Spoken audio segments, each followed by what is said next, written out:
हमारी आज की कहानी है सपनों के से दिन। मेरे साथ खेलने वाले सभी बच्चों का हाल एक सा होता। नंगे पांव, फटी मैली कच्छी और टूटे बटन वाले कई जगह से फटे हुए कुर्ते और बिखरे बाल। जब लकड़ी के ढेर पर चढ़ के खेलते और नीचे भागते तो गिरकर कई जगह जाने कहाँ कहाँ चोटें खा लेते और पहले फटे पुराने कुर्ते और तार तार हो जाते। धूल भरे कई जगह से छीले पांव पिंडली या लहू के ऊपर जमी रेत से लथपथ घुटने लेकर जाते तो सभी माँ बहनें उन पर तरस खाने की जगह और पिटाई करती। कईयों के बाप बड़े गुस्सैल थे, पीटने लगते तो यह ध्यान न रखते कि छोटे बच्चे के नाक मुंह से लहू बहने लगा है या उसके कहीं चोट लगी है, परंतु इतनी बुराई पिटाई होने के बाद भी दूसरे दिन फिर खेलने चले जाते। यह बात ठीक से तब समझ में आई जब स्कूल अध्यापक बनने के लिए एक ट्रेनिंग करने के लिए गया। वहाँ बाल मनोविज्ञान का विषय पढ़ा। ऐसी बातों के बारे में तभी जान पाया कि बच्चों को खेलना क्यों इतना अच्छा लगता है, कि बुरी तरह पिटाई होने के बाद भी फिर खेलने चले आते हैं। मेरे साथ खेलने वाले अधिकतर साथी हमारे जैसे ही परिवार के हुआ करते। सारे मोहल्ले में बहुत परिवार तो हमारी तरह आसपास के गांव से आकर बसे थे। 2-3 घर साथ ही उजड़ी सी गली में रहने वाले लोगों के थे। हमारी सभी की आदतें कुछ न कुछ मिलती थीं।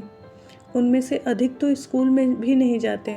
जो कभी गए, पढ़ाई में रुचि न रखने के कारण किसी न किसी दिन बस्ता तालाब में फेंक आए और फिर स्कूल गए ही नहीं।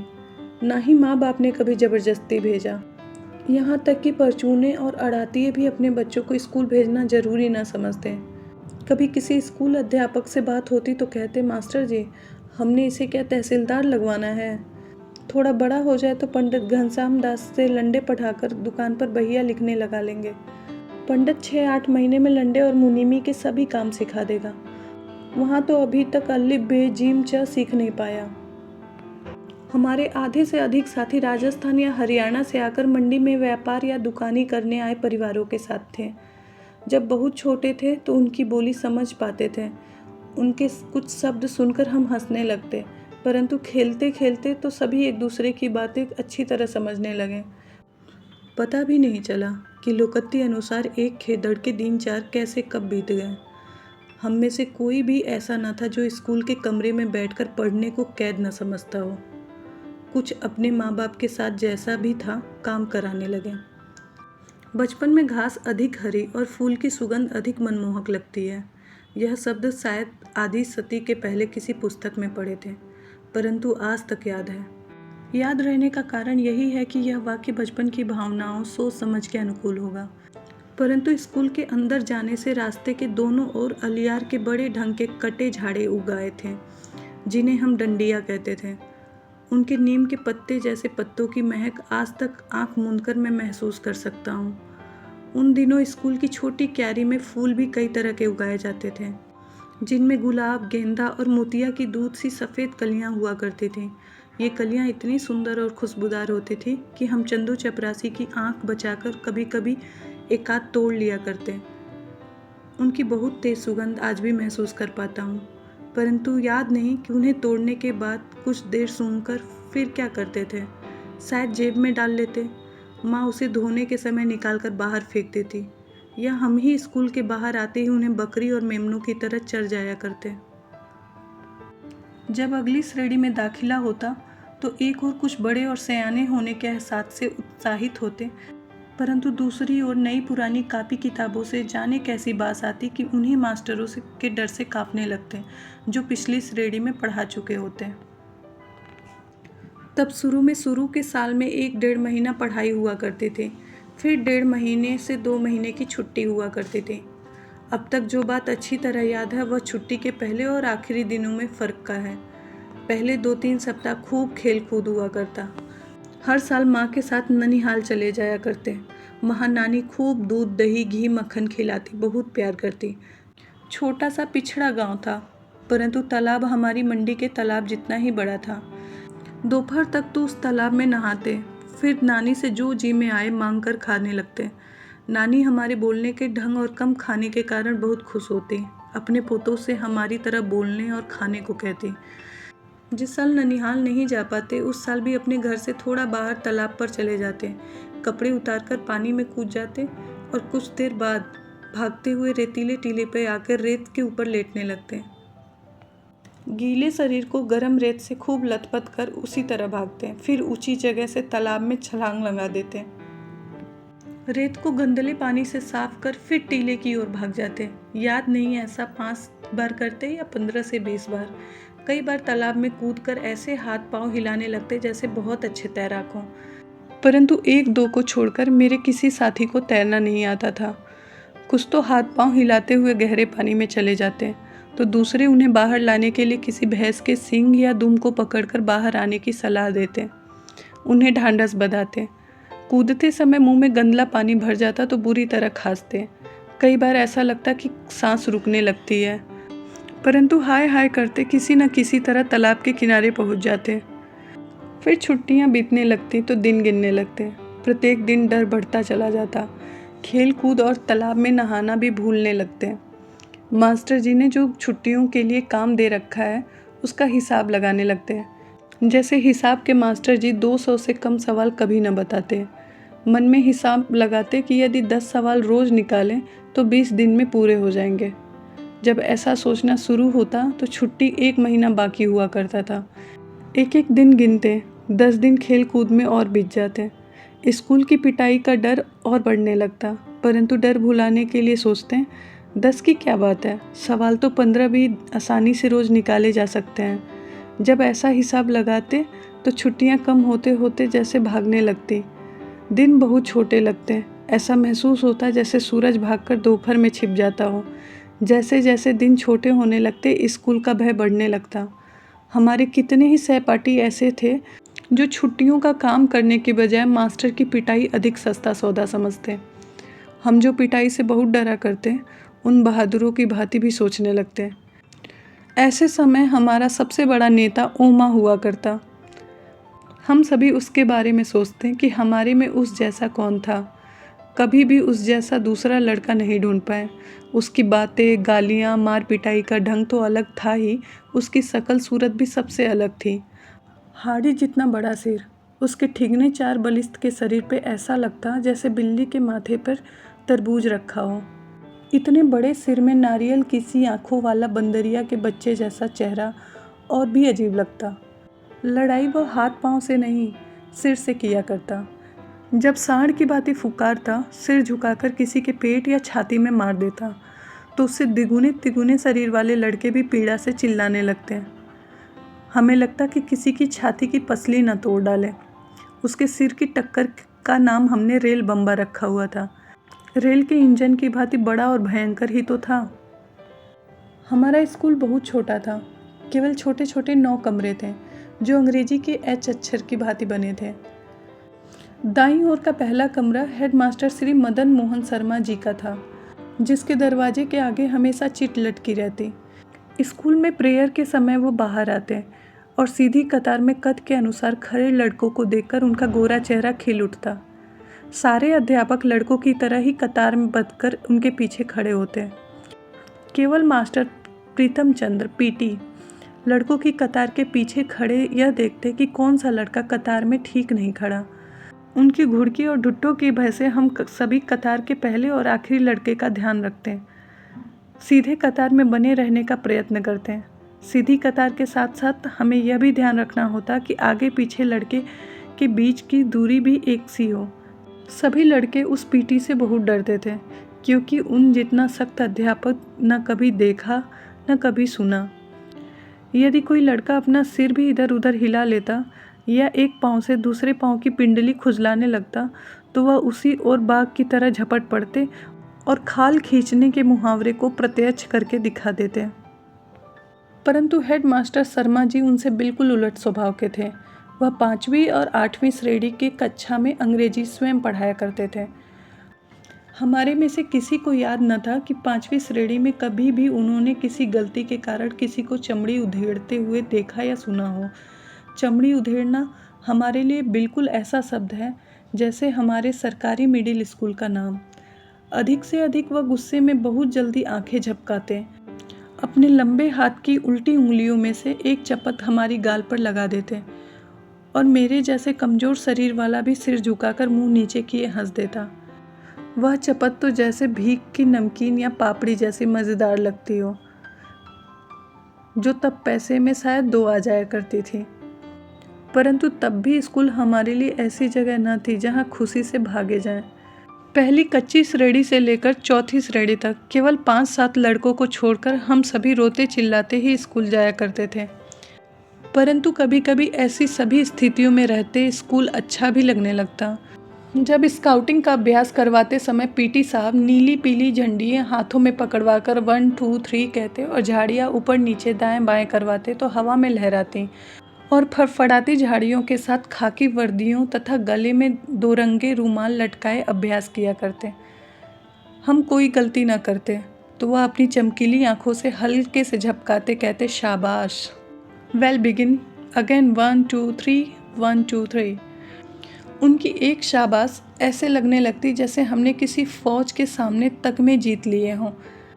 कभी यही शाबाश सभी मास्टरों की ओर से हमारी सभी कापियों में साल भर की लिखी गुड्डों से अधिक मूल्यवान लगने लगती। कभी ऐसा भी लगता कि कई साल की सख्त मेहनत से प्राप्त की पढ़ाई से भी पीटी साहब के डिसिप्लिन में रह के प्राप्त की गुडविल बहुत बड़ी है। परंतु यह भी एहसास रहता, जैसे गुरुद्वारे के भाई जी कथा करते समय बताया करते कि सतगुरु के भय से ही प्रेम जागता है, ऐसे ही पीटी साहब के प्रति हमारी प्रेम की भावना जाग जाती। यह ऐसा भी है कि रोज फटकारने वाला कोई अपना यदि साल भर में एक बार शाबाश कह दे तो यह चमत्कार सा लगने लगता। हमारी दशा भी कुछ ऐसा ही हुआ करती। हर वर्ष अगली श्रेणी में प्रवेश करते समय मुझे पुरानी पुस्तकें मिला करती। हमारे हेड मास्टर शर्मा जी एक लड़के को उसके घर जाकर पढ़ाया करते थे। वे धनाढ्य लोग थे। उनका लड़का मुझसे 1-2 साल बड़ा होने के कारण मेरे से एक श्रेणी आगे रहा। हर साल अप्रैल में जब पढ़ाई का नया साल आरंभ होता तो शर्मा जी उसकी 1 साल पुरानी किताबें ले आते। हमारे घर में किसी को पढ़ाई में दिलचस्पी न थी। यदि नई किताबें लानी पड़ती जो तब 1 या 2 रुपए में आ जाया करती तो शायद इसी बहाने पढ़ाई तीसरी या चौथी श्रेणी में ही छूट जाती। कोई 7 साल स्कूल में रहा तो यह एक कारण पुरानी किताबें मिल जाना भी था। कापियों, पेंसिलों, होल्डरों या स्याही दावत में मुश्किल से 1 रुपये साल भर में खर्च हुआ करते। परंतु उस जमाने में 1 रुपया भी बड़ी रकम हुआ करती थी। 1 रुपये में 1 सेर घी आया करता और 2 रुपये में मन 40 गंदम। इसी कारण खाते पीते घरों के लड़के स्कूल जाया करते। हमारे 2 परिवार में मैं पहला लड़का था जो स्कूल जाने लगा, परंतु किसी भी नई श्रेणी में जाने का ऐसा चाव कभी महसूस नहीं हुआ जिसका जिक्र कुछ लड़के किया करते थे। अजीब बात थी, मुझे नई कॉपियों और पुरानी किताबों में ऐसी गंध आने लगती कि मन बहुत उदास रहने लगा। इसका ठीक ठाक कारण तो कभी समझ में नहीं आया, परंतु जितना भी मनोविज्ञान की जानकारी है इस अरुचि का कारण यह समझ में आया कि आगे की श्रेणी की कुछ मुश्किलें पढ़ाई और नए मास्टरों की मारपीट का भय कहीं भीतर जमकर रह जाता। सभी तो नए न होते, परंतु 2-3 हर साल वह भी होते थे जो छोटी श्रेणी में नहीं पढ़ाते थे। कुछ ऐसी भी भावना थी कि अधिक अध्यापक 1 साल में ऐसी अपेक्षा करने लगते कि जैसे हम हरफन मौला हो गए हों। यदि उनकी आशाओं पे पूरे नहीं हो पाते तो कुछ तो जैसे चमड़ी उधेड़ देने को तैयार रहते हैं। इन्हीं कुछ कारणों से, केवल किताब कॉपियों की गंध से नहीं, बाहर के बड़े गेट से 10-15 गज दूर स्कूल के कमरे तक रास्ते के दोनों ओर अलियार के झाड़ उगे हुए थे। उनकी गंध भी मन उदास कर दिया करती थी। परंतु स्कूल 1-2 कारणों से अच्छा भी लगने लगा था।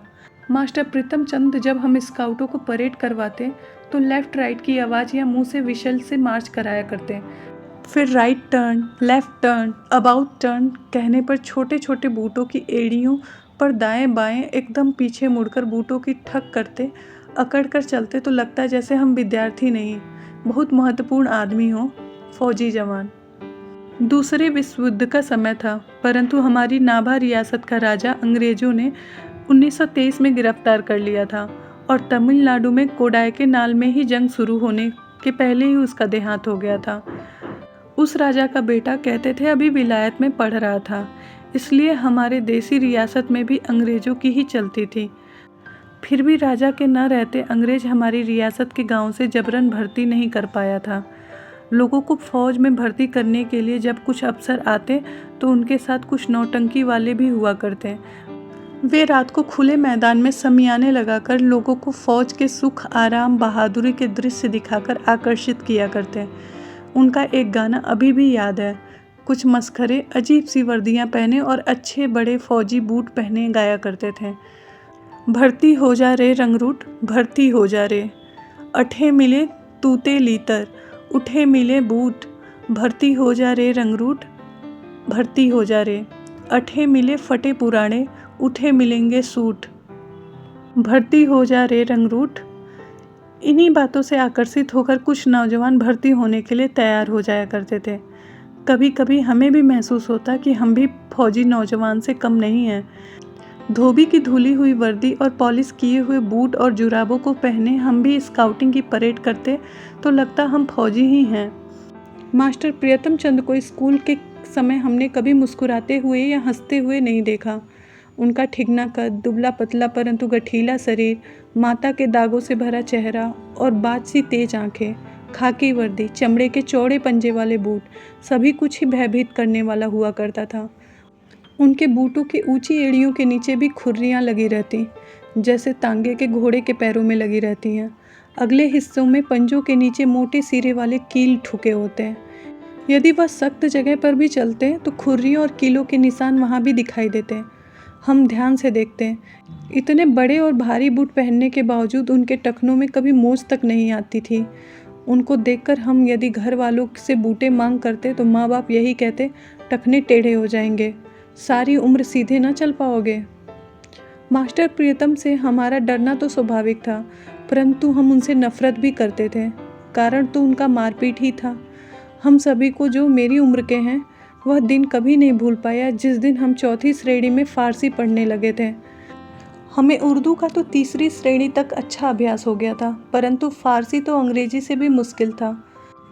अभी हमें पढ़ते एक सप्ताह भी न हुआ होगा कि प्रीतम चंद ने हमें एक शब्द रूप याद करने को कहा और आदेश दिया कि कल इसी घंटे में ज़बानी सुनेंगे। हम सभी घर लौटकर देर रात तक उसी शब्द रूप को बार बार याद करते रहे, परंतु केवल 2-3 लड़के ही थे जिन्हें आधी या कुछ अधिक शब्द रूप याद हो पाया था। दूसरे दिन बारी बारी सबको सुनाने के लिए कहा तो एक भी लड़का न सुना पाया। तभी मास्टर जी गुर्राए, सभी कान पकड़ो। हमने झुककर टांगों के पीछे से बाहें निकालकर कान पकड़े तो वह गुस्से से चीख पड़े, ऊंची करो। पीठ ऊंची करके कान पकड़ने से 3-4 मिनट में ही टांगों में जलन होने लगती थी। मेरे जैसे कमज़ोर तो टांगों के थकने से कान पकड़े हुए गिर पड़ते। जब तक मेरी और हंसबत की बारी आई तब तक हेडमास्टर साहब अपने दफ्तर में आ चुके थे। जब हमें सज़ा दी जा रही थी तो उसके कुछ समय पहले शर्मा जी स्कूल के पूरब की ओर बने सरकारी अस्पताल में डॉक्टर कपलास से मिलने गए थे। वह दफ्तर के सामने की ओर चले आए। आते ही जो कुछ उन्होंने देखा वह सहन नहीं कर पाए। शायद यह पहला अवसर था कि वह पीटी प्रीतम चंद की बर्बरता को सहन न कर पाए। बहुत उत्तेजित हो गए। What are you doing? Is that way to punish a student of 4th class?